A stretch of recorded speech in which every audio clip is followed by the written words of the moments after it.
Em 30 de março, há apenas um ano, o pequeno Ethan, de 2 anos de idade, nascido em American Fork, Utah, foi internado no hospital, com pneumonia e com líquido nos pulmões. 2 dias depois, seu estado tornou-se tão sério que foi preciso levá-lo de helicóptero ao Hospital Infantil da Primária, em Salt Lake City. Foi dada autorização para que sua mãe, Michelle, que estava preocupada, sentasse no banco da frente e acompanhasse seu filho. Ela recebeu um fone de ouvido para que pudesse se comunicar com as outras pessoas no helicóptero. Ela podia ouvir os médicos atendendo seu filhinho doente, e por ela mesma ser enfermeira pediátrica, conhecia o suficiente para saber que Ethan estava com problemas sérios. Nesse momento crítico, Michelle notou que eles estavam voando diretamente sobre o templo de Draper, Utah.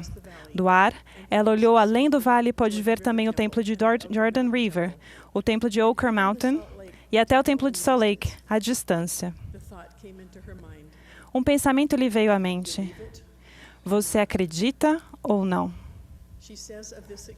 A respeito dessa experiência, ela diz: tinha aprendido na primária e nas moças a respeito das bênçãos do templo e aprendido que as famílias são eternas. Em minha missão, compartilhei a mensagem sobre famílias para o bom povo do México. Fui selada no templo a meu companheiro eterno, para o tempo e para toda a eternidade. Sendo líder das moças, dei aulas a respeito da família e, na noite familiar, compartilhei histórias com os meus filhos a respeito das famílias eternas. Eu sabia dessas coisas, mas será que acreditava nelas? Minha resposta chegou tão rapidamente à minha mente quanto a pergunta. O Espírito confirmou a meu coração e à minha mente a resposta que eu já sabia. Eu acreditava sim. Naquele momento, abri meu coração a orar a meu Pai Celeste, agradecendo-lhe pelo conhecimento e pela crença que eu tinha de que verdadeiramente as famílias são eternas. Dei graças a Ele por seu Filho Jesus Cristo, que tornou isso possível. Agradeci a Ele por meu filho e deixei que meu Pai Celestial soubesse que se Ele precisasse levar meu pequeno Ethan para seu lar celestial, tudo bem. Confiava completamente em meu Pai Celestial e sabia que eu poderia ver Ethan novamente. Estava tão grata por, naquele momento de crise, ter o conhecimento e a crença de que o Evangelho era verdadeiro. Eu tive paz. Ethan ficou muitas semanas no hospital, recebendo tratamento médico especializado. A fé, as orações e o jejum de seus entes queridos, combinados com o tratamento, permitiram que ele deixasse o hospital e voltasse para casa com sua família. Hoje ele está saudável e bem. Esse momento decisivo para Michelle confirmou-lhe que aquilo que ela havia sido ensinado a ela durante toda a sua vida era mais do que simples palavras, era verdadeiro. Será que algumas vezes, sendo membros da Igreja de Jesus Cristo, dos Santos dos Últimos Dias, ficamos tão acostumados com as bênçãos que temos recebido que falhamos em compreender plenamente o milagre e a majestade do discipulado na verdadeira Igreja do Senhor? Será que somos culpados pela falta de gratidão pelo maior dom que nos é oferecido nesta vida? O próprio Salvador ensinou: e se guardares meus mandamentos e perseverares até o fim, terás vida eterna, que é o maior de todos os dons de Deus. Cremos que essa igreja é mais do que simplesmente um bom lugar para se estar aos domingos e ouvir sobre como ser boas pessoas. É mais do que apenas um clube social cristão adorável, no qual podemos nos relacionar com pessoas de um bom padrão moral. Não é apenas um grande conjunto de ideias que os pais podem ensinar a seus filhos em casa para que se tornem pessoas responsáveis e agradáveis. A Igreja de Jesus Cristo dos Santos dos Últimos Dias é infinitamente maior do que todas essas coisas. Pense apenas por um minuto nas declarações profundas que fazemos em nossa religião. Cremos que a mesma igreja que Jesus Cristo estabeleceu na Terra foi restaurada novamente por um profeta chamado por Deus em nossa época, e que nossos líderes são portadores do mesmo poder e da mesma autoridade que os antigos apóstolos tinham para agir em nome de Deus. Esse poder é chamado de sacerdócio de Deus. Declaramos que por meio dessa autoridade restaurada, podemos receber as ordenanças de salvação, como o batismo, e desfrutar o dom purificador e aperfeiçoador do Espírito Santo, que estará conosco em todos os momentos. Temos apóstolos e profetas que guiam e dirigem esta igreja por meio das chaves do sacerdócio, e cremos que Deus fala a seus filhos por meio desses profetas. Também cremos que esse poder do sacerdócio torna possível a nós fazermos convênios e recebermos ordenanças nos templos santos, as quais, algum dia, nos permitirão retornar à presença de Deus e viver com Ele para sempre. Também declaramos que, por meio desse poder, as famílias podem ser unidas para a eternidade, quando os casais entram no novo e eterno convênio do casamento, em edifícios sagrados, os quais acreditamos serem literalmente casas de Deus. Cremos que podemos receber essas ordenanças de salvação não apenas para nós mesmos, mas também para nossos ancestrais, que viveram na Terra sem ter a chance de participar dessas essenciais ordenanças de salvação. Cremos que podemos realizar ordenanças em lugar de nossos ancestrais nesses templos sagrados. Cremos que por meio de um profeta e do poder de Deus, recebemos escrituras adicionais, que acrescentam testemunho ao que é prestado na Bíblia, de que Jesus Cristo é o Salvador do mundo. Reconhecemos que a Igreja de Jesus Cristo dos Santos dos Últimos Dias é o reino de Deus e a única igreja verdadeira na Terra. É chamada de a Igreja de Jesus Cristo porque Ele é o cabeça. Esta é a sua igreja, e todas essas coisas são possíveis em virtude de seu sacrifício expiatório. Cremos que essas características únicas não podem ser encontradas em nenhum outro lugar ou organização na Terra.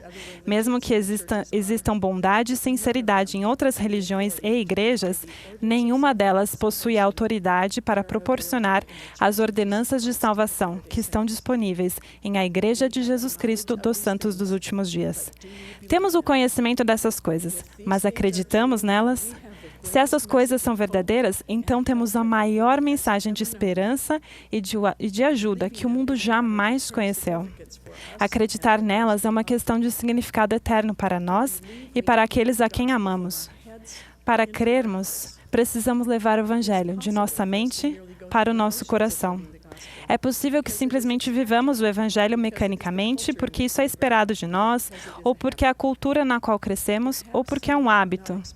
Alguns talvez não experimentaram o que o povo do rei Benjamim sentiu ao final de seu sermão extraordinário.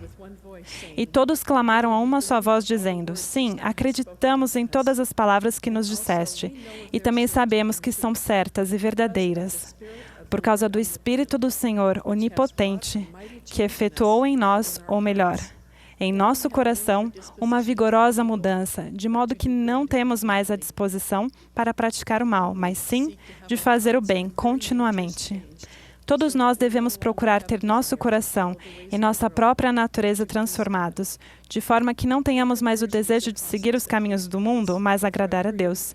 A verdadeira conversão é um processo que ocorre ao longo do tempo e envolve a boa vontade de exercer fé.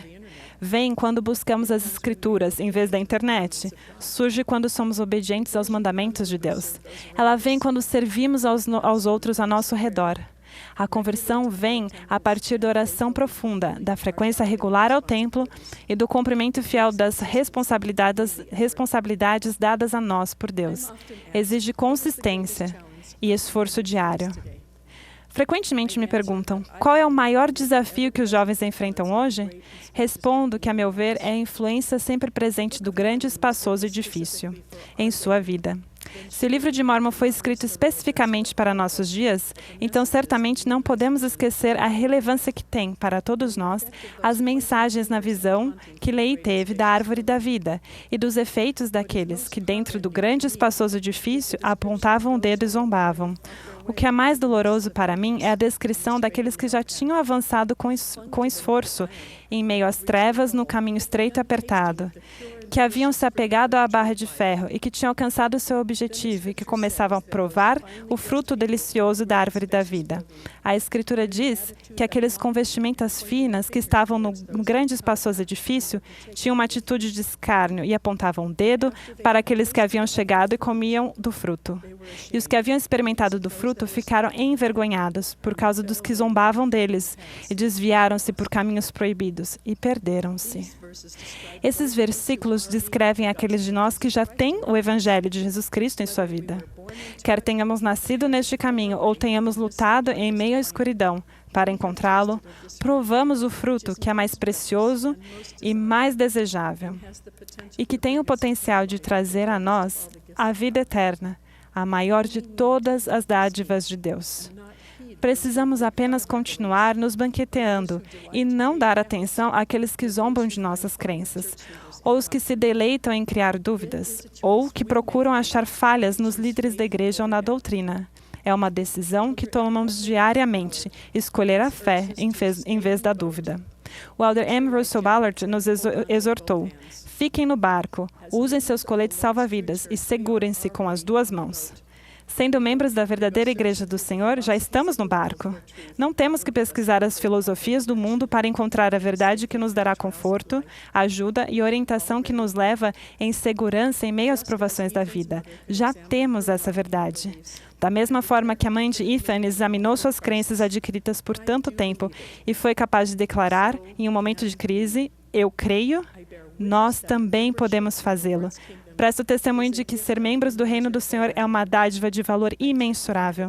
Testifico que as bênçãos e a paz que o Senhor tem reservadas para aqueles que são obedientes e fiéis excedem tudo o que a mente humana pode conceber. Deixo com vocês o meu testemunho. Em nome de Jesus Cristo. Amém.